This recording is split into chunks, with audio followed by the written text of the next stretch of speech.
Assalamualaikum warahmatullahi wabarakatuh. Hello Mister, my name is Fezagustia Rizdanti. I'm from Medical Faculty Universitas Melayati and I'm from 2018. I want to explain you about special examination on Covid-19. First, let's talk about Covid-19. What is Covid-19? According to the World Health Organization (WHO), viral disease continue to emerge and represent a serious issue to public health. In a timeline that reached the present day, an epidemic of cases with unexplained low respiratory infection detected in Wuhan, the large metropolitan area in China Hubei province, was first reported to the WHO country office in China on December 31, 2019. Published literature can trace the beginning of symptomatic individuals back to the beginning of December 2019, as they were unable to identify the causative agent. The first case were classified as pneumonia of unknown etiology. The Chinese Center for Disease Control and Prevention and local organized an intensive outbreak investigation program. The etiology of the illness was attributed to novel virus belonging to the coronavirus family. On February 11, 2020, the WHO Director General Dr. Tedros Adhanom Ghebreyesus announced that the disease caused by this new CoV was COVID-19, which is the acronym of Coronavirus Disease 2019. Clinical spectrum of COVID-19 varies from asymptomatic or asymptomatic from two clinical conditions characterized by respiratory failure that necessitates mechanical ventilation and support in an ICU, to multi-organ and systemic manifestation in terms of sepsis, shock, and multiple organ dysfunction syndrome or MODS. Next, how we can diagnose COVID-19? Sure, we must know about a special examination of COVID-19. Number one is antibody-based detection test. It is well known that both innate and adaptive immunity plays roles in controlling SARS-CoV-2 infection. In addition, adaptive immunity creates a memory immunity that helps prevent reinfection.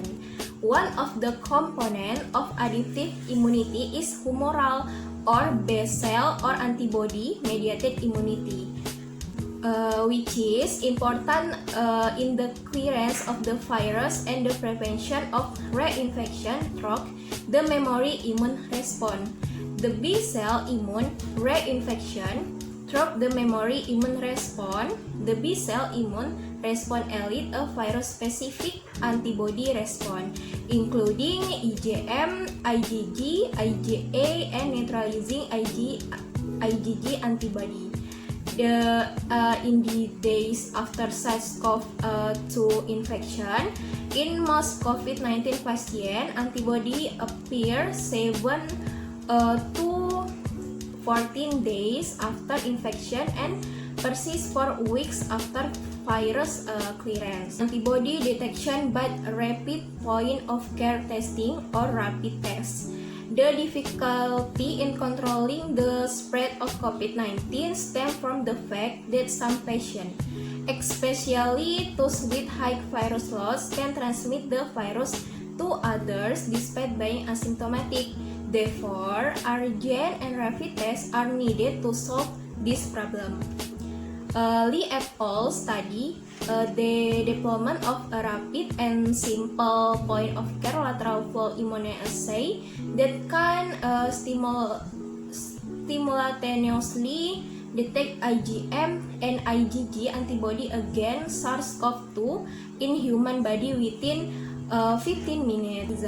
Enzyme-linked immunosorbent assay. ELISA is commonly used technique for the detection of antibody against an antigen in serum and its low cost. Next is antigen detection. Attempt to diagnose COVID-19 using antigen detection have been made. Lambert Nicole et al. Evaluated a rapid diagnostic test the COVID-19. The assay is ready to use and is based on a nitrocellulose membrane technology with colloidal gold nanoparticle sensitized with mononuclear antibodies. Next is polymerase chain reaction or PCR. Since the publication of the genetic sequence comprising SARS-CoV-2 molecular diagnosis by nucleic acid amplification using real-time PCR has been the method choice. Next is the conclusion. Molecular tests for nucleic acid detection are considered to be the reference standard for laboratory diagnosis COVID-19 disease. They are highly sensitive and specific technique that can be used at the first line in the diagnostic of actually infected COVID-19 patient. PCR is the mostly commonly used technique. However, it might be not available in low-income countries because of its high cost, as well as its need for sophisticated instrument and qualified technique. Antibody detection methods such as lateral flow, IC, ELISA, and MIA can be used for the supplementary detection of COVID-19 in patients who test negative for nucleic acid, especially 7 days after appearance of symptoms. Okay, Mister, I think that's all. Wabillahi taufiq wal hidayah. Wassalamualaikum warahmatullahi wabarakatuh.